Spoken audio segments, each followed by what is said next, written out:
Le porte-parole du ministère des Affaires étrangères et des expatriés, le peuple syrien est le seul maître de son sort. Nous respecterons les résultats du dialogue national.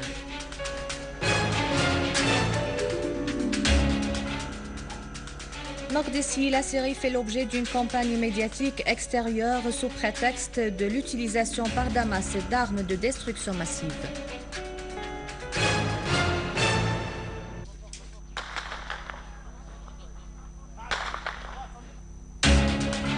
Des unités des forces de l'armée arabe syrienne rétablissent la sécurité à Bassatin Razi et traquent les terroristes à Diabiye et Saïd Zainab. 2 dizaines de terroristes se rendent à Belzelbel. Les services compétents infligent de lourdes pertes aux groupes armés à Alep, détruisent des véhicules équipés de mitrailleuses et confisquent de grandes quantités d'armes.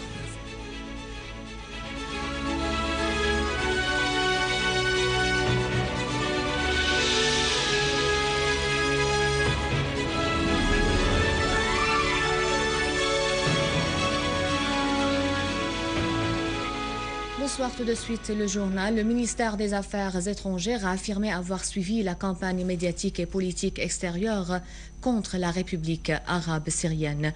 Le ministère a précisé que cette campagne vise à justifier, à préparer l'opinion publique internationale à une éventuelle intervention militaire extérieure sous couvert mensongère de l'utilisation par la Syrie d'armes de destruction massive. Le ministère a indiqué que la Syrie n'a utilisé d'armes chimiques ni biologiques au cours de cette crise. L'armée syrienne n'aura pas recours à ces armes de destruction massive, quelles que soient les évolutions en Syrie. Ces armes sont stockées par l'armée dans toutes les normes de sécurité requises, a précisé le ministère, ajoutant que nos forces armées ne les utiliseront qu'en cas d'une intervention militaire extérieure. Lors d'une conférence de presse tenue aujourd'hui au siège du ministère des Affaires étrangères, le porte-parole, M. Jihad Mokdessi, a souligné que la Syrie a déjà donné des garanties sur sa position envers ce dossier. Ces garanties ont été données à plusieurs États ayant exprimé leur inquiétude vis-à-vis du contrôle de ces armes par une autre partie que l'État syrien. Le ministère a ajouté que les groupes terroristes peuvent par contre, être équipés par l'étranger avec des armes biologiques ou chimiques pour accuser le gouvernement syrien d'un tel crime. La Syrie, qui a subi une guerre de propagande politique et médiatique, demande à toutes les parties qui s'inquiètent de la situation en Syrie de cesser leur campagne de désinformation et convaincre les groupes armés de recourir au dialogue politique afin de trouver une issue à la crise sur les bases du plan de l'émissaire spécial de l'ONU, Kofi Annan.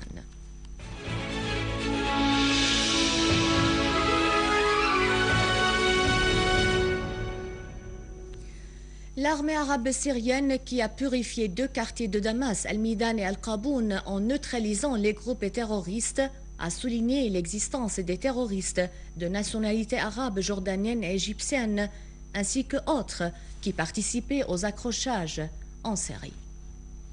Les dernières opérations dans la région de Damas prouvent la version syrienne qui a toujours affirmé l'infiltration de terroristes extrémistes en Syrie. Ce sont des mercenaires appuyés par des pays limitrophes et des pays arabes qui leur fournissent l'appui logistique et financier.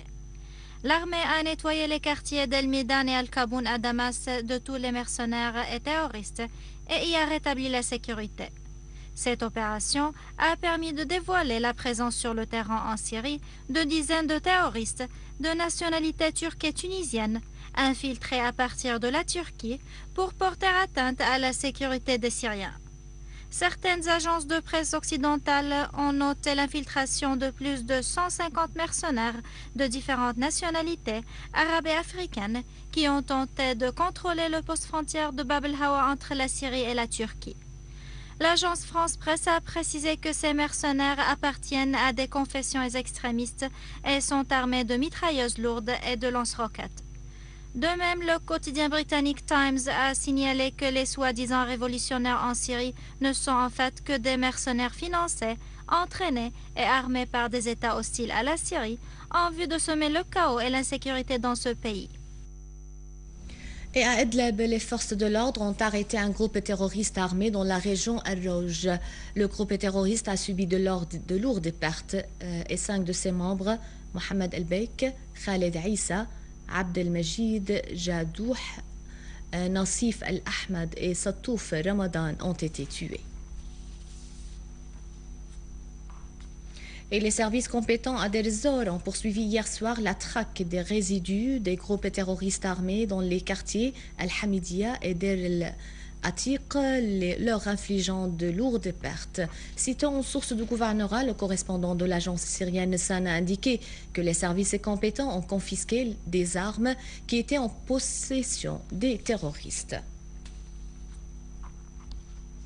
Et les gardes frontières ont déjoué des tentatives d'infiltration de groupes terroristes à partir des territoires libanais dans plusieurs endroits de la région de Tel Kalach, dans la banlieue de Homs. Cité par l'agence SANA, une source préfectorale a souligné que les groupes terroristes avaient tenté de s'infiltrer et de transporter des armes à dos de mule à partir de la localité d'El Bira au Liban vers la Syrie à Al-Tahouni, à Halat, Al-Din, Adlin et Taibat Al-Shahm.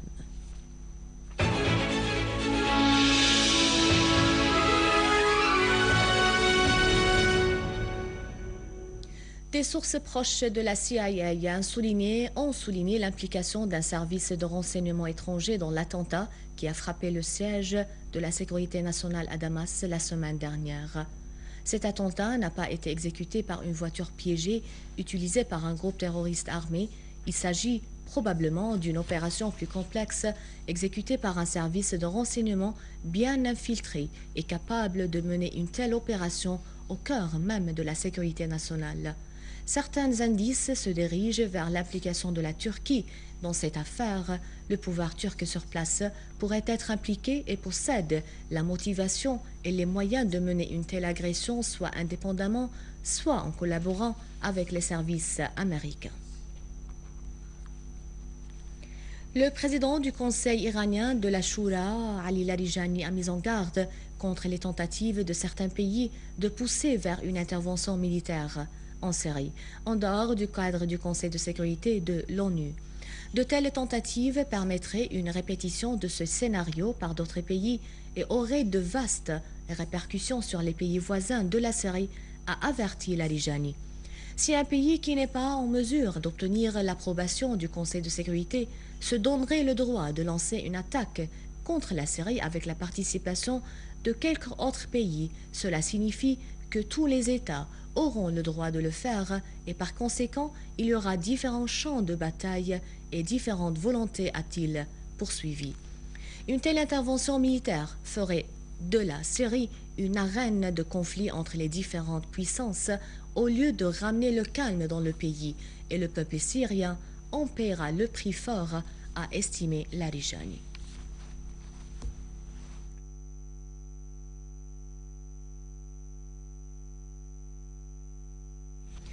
Le ministre de l'Électricité, Aimad Khamis, a qualifié de dépourvu de tout fondement les nouvelles propagées par certains médias tendancieux.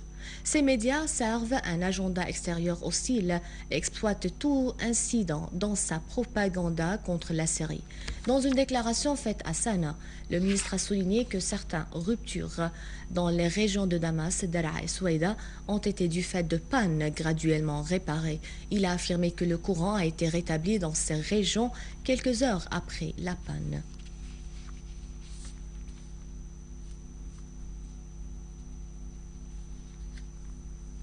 Face au terrorisme et aux crimes des membres du groupe Jeunes Bénévoles de Damas, en collaboration avec des dizaines de jeunes syriens et le gouvernorat de Damas, ont lancé une campagne pour nettoyer le quartier Al-Muhajirin à Damas. Les participants ont été divisés en groupes pour ramasser les déchets dans les rues et les trottoirs et les mettre dans des conteneurs. Ils ont souligné la nécessité d'organiser de telles campagnes, même dans les circonstances normales, pour promouvoir la culture de volontariat et sensibiliser la population à la nécessité de préserver les quartiers résidentiels. Ces campagnes sont également importantes pour éveiller chez les citoyens le sens de la responsabilité envers les au boire et mettre en évidence l'importance du travail qu'ils font. C'est la fin du journal et merci de l'avoir suivi. Bon après-midi.